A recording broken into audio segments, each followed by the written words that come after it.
नमस्कार दोस्तों, मैं तांत्रिक अजय कुमार अपने इस यूट्यूब चैनल में आप लोगों का स्वागत करता हूं। दोस्तों, आज एक साधक ने मुझसे सवाल किया है कि गुरुजी, ये जो कलवा की साधनाएं होती है, आप उसके ऊपर थोड़ा साधना की जो अनुभव है, मतलब इस साधना में ऐसे क्या प्रैक्टिकल मतलब अनुभव होते हैं, मुझे विस्तार रूप से हमें थोड़ा जानकारी दीजिए ताकि हमें ये चीज़ की पता लगे, ताकि हम भी ये साधना को कर सकें और साधना का सिद्ध करके हम लाभ उठा सकें। एक्चुअली उन साधक भाई को अच्छी तरीके से पता नहीं है कि जो साधना है, कलवा की साधना है, उसमें क्या अनुभव होते हैं और ऐसी क्या दृश्य दिखाई दे सकते हैं। तो आइए हम उनको पूरी विस्तार से आज जानकारी देते हैं कि कलवे के साधना को कैसे किया जाता है और जब साधना को किया जाता है तो उसमें क्या क्या अनुभव होते हैं। तो जो लोग हमारे चैनल में नए हैं, हमारे चैनल को सब्सक्राइब ज़रूर करें और वीडियो में बने रहें और बिना वीडियो के स्किप किए ध्यान से सुनें, ताकि आप लोगों को अच्छी तरीके से पता चलेगा कि कलवे की साधना में क्या क्या अनुभव होते हैं। सबसे पहले हम साधना के बारे में जानकारी लेते हैं। कलवा कौन होते हैं? कलवा देखिए, जो छोटे से बच्चे होते हैं, जैसे कि जो महिला होती है जिसके बच्चे जन्म देते ही मर जाते हैं, या फिर माँ और बच्चे दोनों को ही डॉक्टर नहीं बचा पाते हैं, या फिर बच्चे को नहीं बचा पाते हैं, तो वो कलवों की योनि में प्रवाहित हो जाते हैं। ठीक है, वो कलवे के योनि में चले जाते हैं, वो छोटे बच्चे कलवे बन जाते हैं। ठीक है, उसी प्रकार से 5 से 6 साल के जो बच्चे होते हैं, अगर उनकी मृत्यु होती है तो वो मुंजा के कन्वर्ट हो जाते हैं, वो मुंजा के योनि में चले जाते हैं। तो मुंजा पे तो हम बाद में बात करेंगे, क्योंकि एक साधक ने भी सवाल किया है, तो कल देखेंगे, मगर आज हम आप लोगों को कलवा की जानकारी देंगे। तो जो कलवे होते हैं, इनकी साधना कैसे किया जाता है और ये क्या 100% शक्ति सिद्ध होती है? बिल्कुल होती है। ये निगेटिव शक्ति है और निगेटिव शक्ति की जो साधना होती है 100% सिद्ध होती है और ये बहुत चमत्कारिक भी होते हैं। ये जितने आपके काम आ सकते हैं उतने नुकसान भी आपको दे सकते हैं। अगर आपके पास कोई भी महाकाली की सिद्धि, भैरव की सिद्धि या फिर भोलेनाथ की सिद्धि, कोई से भी कैसी अपार कृपा होनी चाहिए आपके ऊपर। सबसे ज़्यादा तो मैं ये कहूँगा कि महाकाली की या फिर भैरव जी की आपके ऊपर अपार कृपा होनी चाहिए, उनकी सिद्धि प्राप्त होनी चाहिए। तब आप ये कलवा की साधना अगर आप करते हैं तो किसी भी प्रकार का आपको कोई भी दिक्कत नहीं आती है। वो इसलिए क्योंकि ये शक्ति जो है रोकती है, आपको बचाव करती है, आपके फैमिली को भी बचाव करती है और ये शक्ति कंट्रोल में रहती है। आप उसे कंट्रोल कर सकते हैं।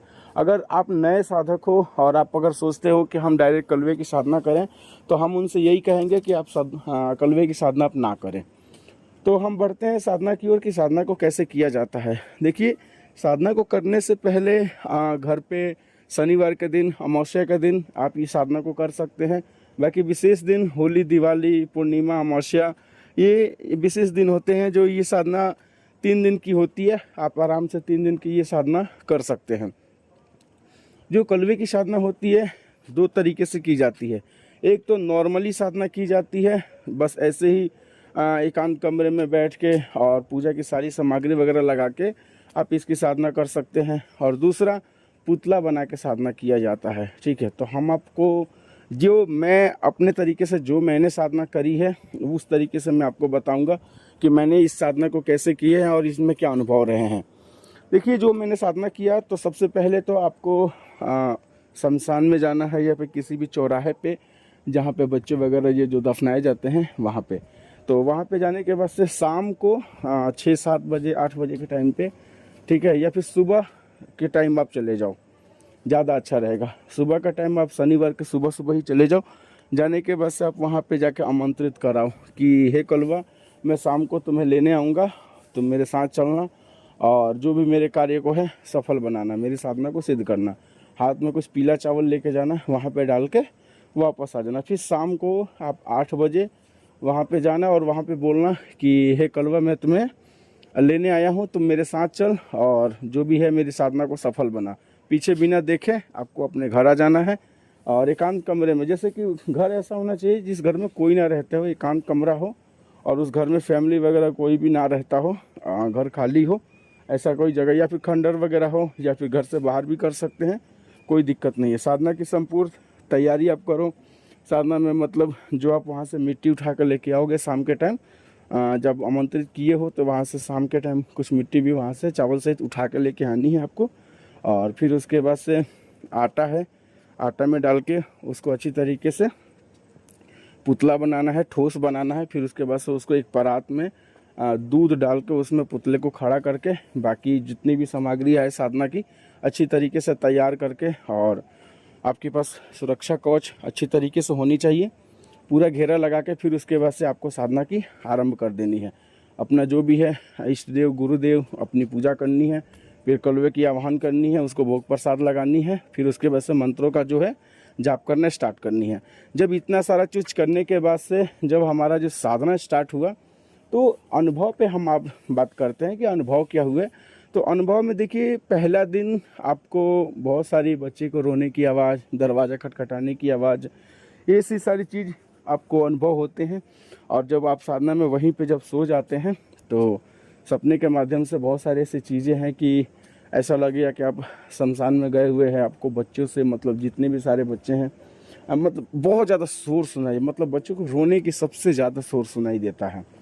मतलब ऐसा लगता है कि दिमाग मतलब हैंग हो जाएगा, पागल हो जाएगा, इतनी सारी रोने की आवाज़ें आएंगी। ठीक है, फिर उसके बाद से जब दूसरे दिन आप साधना करोगे, ऐसा भी हो सकता है कि पहले दिन भी साधना सिद्ध हो जाए। अगर आपके पास मनोबल है और सही तरीके से अगर आप साधना करते हो तो पहले दिन भी साधना सिद्ध हो सकता है। बट मेरी जो साधना है 3 दिन चली थी, 3 दिन मेरी साधना में सफलता प्राप्त हुई थी। दूसरे दिन भी कुछ ऐसे हुआ, दरवाज़ा खटखटाना, रोने की आवाज़ आना, बदबूदार इस तरीके से महक आना, ये सारी चीज़ें हुई थी। जब तीसरे दिन मेरी साधना कंप्लीट हुई थी तो तीसरे दिन मतलब कमरे में इतने सारे कलवे आ गए थे, इतने सारे, वहाँ जो बच्चे थे उनके पूँछ थी, पैर नहीं थे, ऐसे ऐसे उड़ रहे थे। कमरे में मैं बैठ के अपना साधना कर रहा था तो गुरुदेव ने कहा था कि किसी को भी देखना नहीं है, अपने साधना पे जो सामने से बात करेगा उससे बात करके आप वचन ले लेना। तो इतने सारे आ गए थे, शरीर पे चढ़ रहे थे, कोई कुछ कर रहा था, कोई ये इनके ऊपर बेशक सुरक्षा कवच लगाया हुआ था मगर ये इतना भी ज़्यादा सुनते नहीं हैं क्योंकि ये शरारती हैं, बच्चे हैं, तो ये करते ही हैं, इनके ऊपर उतना ज़्यादा असर नहीं करता है। बट हाँ, ये चीज़ें नुकसान नहीं पहुंचाते हैं। तो बिल्कुल सुरक्षा कवच ज़रूरी है, कोई भी भैरव या माता काली की सिद्धि ज़रूरी है। तो इतने सारे जो अनुभव है होते हैं और इससे भी बढ़कर होते हैं। कुत्ते की भौंकने की आवाज़ आना, सबसे ज़्यादा बच्चे के रोने की आवाज़ आना, बदबूदार महकना, और हो सकता है अगर आप साधना कर रहे हो, सो गए हो, रात को अगर उठते हो मतलब वॉशरूम करने या फिर पानी वगैरह पीने, तो उस समय भी आपको कुछ ना कुछ अलग ही दिखाई दे, ऐसा लगे कि कहीं कोने में बैठा हुआ है कोई। ठीक है, तो इस तरीके से बहुत सारी ऐसी अजीबो गरीबो जो चीज़ें होती हैं जो आपको सामना करना पड़ सकता है। मतलब जब तक साधना में आपको वचन ना हो जाए, ये अजीबो गरीबो आपको दृश्य देखना पड़ सकता है। और अगर आप साधना करते हो, अगर आपकी साधना चल रही है, अनुभूति हो रही है, तो सिर्फ 3 दिन की साधना है तो ये सोच के 3 दिन में ही साधना को कभी भी बंद ना करें। अगर सिद्धि नहीं मिली है तो आप साधना को करते रहें, नहीं तो फिर अगर साधना बंद कर देते हैं तो ये जो होने वाली दृश्य है परमानेंट रहेगी, कभी ख़त्म नहीं होगा। जब तक आप शक्ति से या तो वचन ले लें या फिर विसर्जन कर दें, बोल के कि मेरी साधना सफल नहीं हुई तो मैं विसर्जन करता हूँ, या तो फिर आप अगर अनुभव हो रहे हैं तो आप शक्ति से वचन लें और 100% वचन लें। ठीक है, साधना को करते रहें और शक्ति से वचन लें। तो ये इस प्रकार से कलवे की साधना में अनुभव होते हैं और काफ़ी डरावने अनुभव होते हैं, इससे भी बढ़कर होते हैं, कभी कभी कम भी होते हैं, कभी कभी ज़्यादा होते हैं, इससे भी कभी हद से भी ज़्यादा अनुभव होते हैं। तो जगह जगह की फ़र्क होती है और कहीं कहीं ऐसा ऐसा जगह होती है। सबसे ज़्यादा ज़रूरी जगह का मायने रखता है, कौन सा जगह पर कैसा कलवा रहता है, वो क्या दृश्य दिखा सकता है, कोई नहीं जानता है। तो जो मेरे साथ हुआ है मैंने आपको बताया है, और अलग भी हो सकते हैं। आपके साथ अगर साधना करते हैं तो कुछ और भी हद से ज़्यादा अनुभव हो सकते हैं, डरावना अनुभव हो सकते हैं। बट डर वाली ऐसी कोई बात नहीं होती है, ये सारी चीज़ वहम होता है। आपको डराने की पूरी चेष्टा की जाती है कि आप भाग जाओ, साधना को मत करो, छोड़ के भाग जाओ, मगर आपको डरना नहीं है। नुकसान कुछ भी नहीं होता है अगर आप निडर हो और अच्छी तरीके से साधना कर रहे हो तो किसी भी प्रकार का कोई भी प्रॉब्लम नहीं आती है, आप आराम से साधना कर सकते हैं।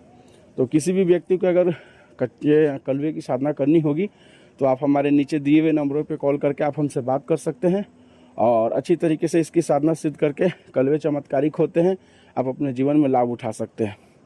ठीक है दोस्तों, मिलते हैं अगले वीडियो में।